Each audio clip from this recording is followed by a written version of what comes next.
July 22nd, 1991. Milwaukee, Wisconsin. The air in the hallway of the Oxford apartments is heavy. It carries a scent, a distinct chemical sweetness that clings to the walls and refuses to leave. Neighbors have complained about it for months. They scrubbed their floors with bleach to mask it. They lit incense, but the smell always returned, seeping out from under the door of apartment 213. Tonight, the routine silence of the building is broken. A young man stumbles into the street, handcuffs dangling from one wrist. He flags down a passing patrol car, his chest heaving, his eyes wide with a primal panic. He tells the officers about the tenant in 213, a man who offered him money for photos, a man who brandished a knife and told him he couldn't leave. Two officers accompany him back up the stairs. They expect a dispute, a misunderstanding. They knock. The door opens. Jeffrey Dahmer stands there. He is calm. He is polite. He invites them in without hesitation. The apartment is dim, illuminated by the soft blue glow of a fish tank. The air conditioning hums, battling that overwhelming, sickly odor. One officer notices a knife under the bed and moves to secure it. As he stands up, he glances at the bedside table. A drawer is slightly ajar. Inside, he sees a Polaroid. It takes a moment for his brain to process the image. It is not a landscape. It is not a family memory. It is the undeniable proof that this quiet, unassuming man has been hiding a nightmare behind the locked door. The officers do not know it yet, but they have just walked into a graveyard. To understand the horror of apartment 213, we must first understand the camouflage. Jeffrey Dahmer was not a monster who lived in a cave. He was a neighbor. He was the quiet man in the hallway who kept his head down. He worked the night shift at a chocolate factory, blending into the rhythm of the city's working class. He paid his rent on time. He seemed, to the casual observer, entirely unremarkable. The Oxford apartments were not luxury suites, but they were a refuge for people on the margins of society.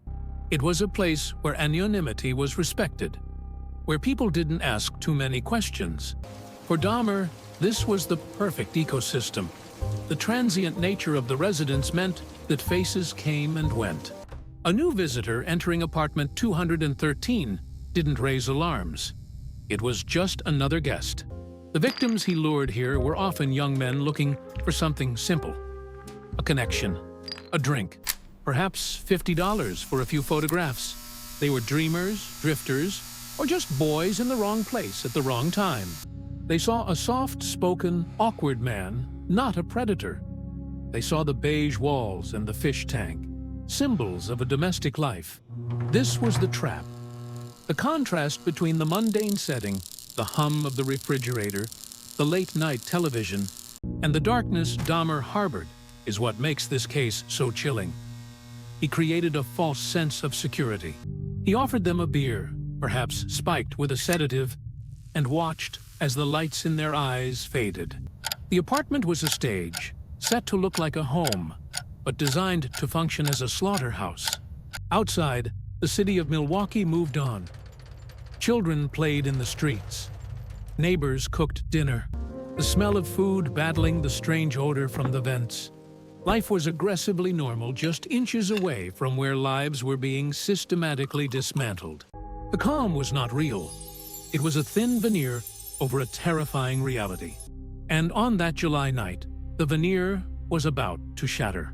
The discovery of the photograph changes the atmosphere in the room instantly. The officer holding the Polaroid freezes.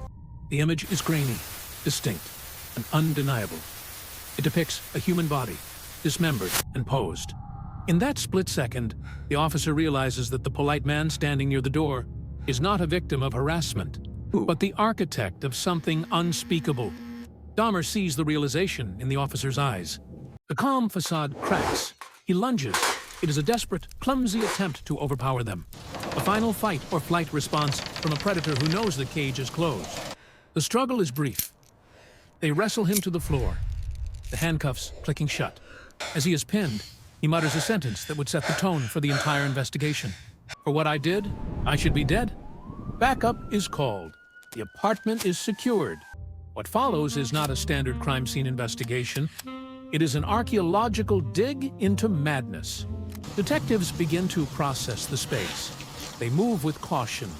The smell now identified as the scent of decomposition and chemical preservatives. They open the refrigerator. Inside, sitting on the wire racks next to mundane grocery items, are human heads. They are preserved, the skin pale and waxy. In the freezer, wrapped in plastic, are hearts and muscle tissue. The banality of their placement, stored like leftovers, is more terrifying than the gore itself. It speaks to a domesticity of death. To Dahmer, these weren't corpses. They were possessions. In the corner of the bedroom stands a 57-gallon blue drum. It is heavy. When the hazmat team eventually opens it, they find 3 torsos dissolving in an acid solution. This was his disposal method, a chemical bath designed to erase identity and existence. The police find a filing cabinet containing bleached bones and preserved genitalia. They find a box of baking soda, likely used to combat the smell that had plagued the neighbors. But the most chilling discovery lies in the intent. As investigators piece together the items found in the apartment, they find a layout, a sketch. Dahmer wasn't just killing, he was building. He had collected skulls, painted and treated, which he planned to arrange on a black table to create a shrine, a literal altar to the dead. He wanted to surround himself with them, to create a sanctuary where he was the god of a silent, obedient population. The identification process becomes a grim timeline. Using the Polaroids, hundreds of them found in the apartment, police begin to match faces to missing person reports. These photos were his trophies, his way of reliving the moments of control. They bridge the gap between the men who vanished and the remains found in apartment 213. When brought to the interrogation room, the detectives expect resistance. They expect a lawyer, a denial, a game of cat and mouse. Instead, Dahmer waives his rights. He asks for a glass of water and begins to talk. He speaks with the same flat, monotone voice he used with the officers at his door. He details 17 murders over 13 years. He remembers names, methods, and specific acts of depravity.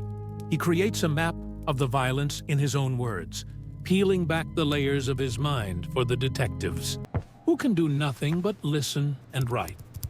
The investigation reveals that the Milwaukee Cannibal had been operating under the cover of police negligence and societal indifference. The system had failed his victims, allowing a serial killer to operate in a densely populated apartment complex.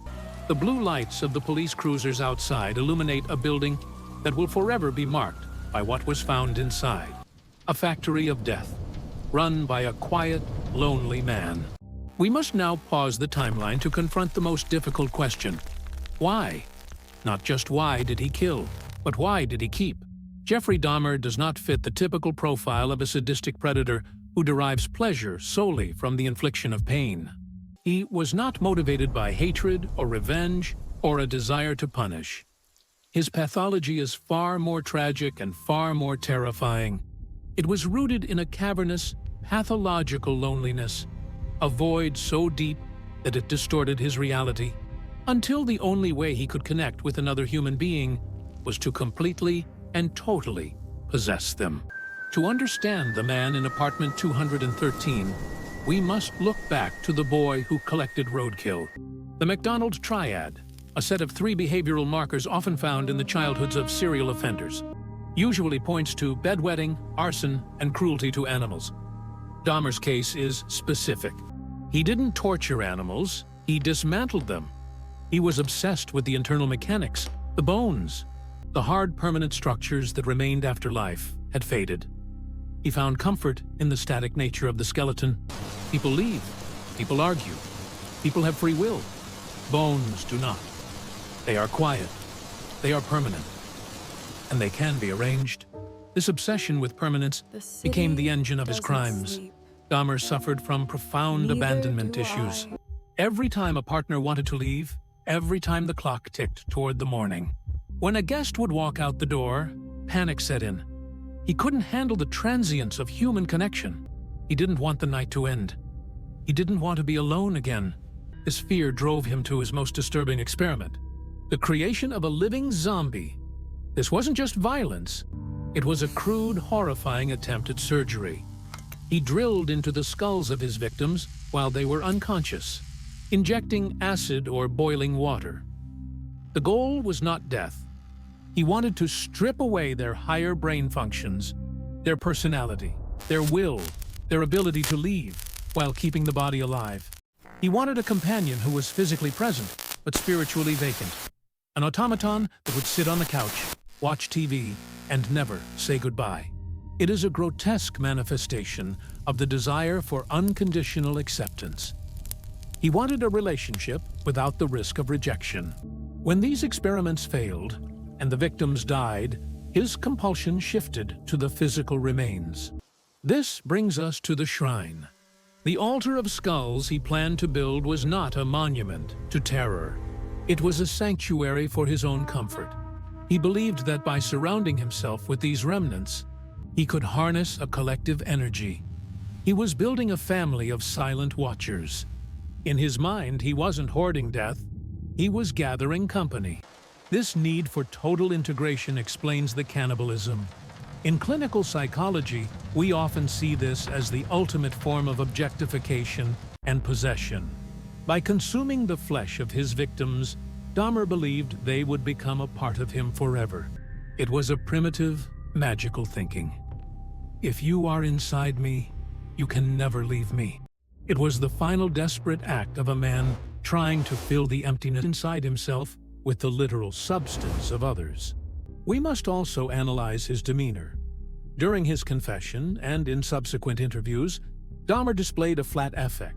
He was calm, articulate, almost bored. This dissociation suggests a severe compartmentalization.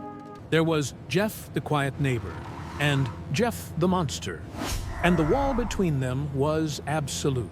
He could go to work, mix vats of chocolate, and joke with coworkers, all while knowing what lay waiting in the blue barrel at home. This ability to wear the mask of sanity is what allowed him to slip through the cracks of law enforcement, time and time again. He was not a genius. He was not a mastermind. He was a man drowning in his own psychology, pulling others down with him. He sought to become a god in his own small universe because he felt powerless in the real one. In apartment 213, he controlled time. He controlled life. He controlled death. But in the end, all he created was a monument to his own isolation. The trial of Jeffrey Dahmer was not a question of guilt. He had already admitted to everything, but a debate on the nature of evil itself. His defense team argued for insanity, painting him as a man held hostage by his own sick compulsions, unable to control the drift into necrophilia and a murder. They claimed he was sick. The prosecution, however, argued that he was evil. They pointed to the planning, the deception, the calculated way he lured victims and disposed of evidence. The jury agreed. Dahmer was found legally sane. He knew what he was doing was wrong. He simply chose to ignore that morality in favor of his desires. He was sentenced to 15 consecutive life terms, 957 years in prison. But there would be no long years of reflection in a cell. Dahmer had often expressed a desire for death, telling investigators that he shouldn't be alive. In a way, his wish was granted. On November 28, 1994, inside the Columbia Correctional Institution, Dahmer was assigned to cleaning duty in the gym bathroom, with fellow inmate Christopher Scarver. Left alone for only a few minutes, Scarver, believing he was acting on a divine command, attacked Dahmer with a metal bar. Dahmer did not fight back. He did not scream for the guards. He accepted the violence with the same passive resignation he had shown his entire life. The man who sought to control death ultimately met it on a cold tile floor, at the hands of another. The Oxford apartments are gone now. The building was demolished in 1992, just over a year after the arrest. The city wanted to erase the scar. Today, it is just an empty lot, a patch of grass surrounded by a fence. There is no memorial, no plaque, just a void in the landscape where a factory of horrors once stood. The legacy of this case, however, remains. It serves as a grim mirror to society.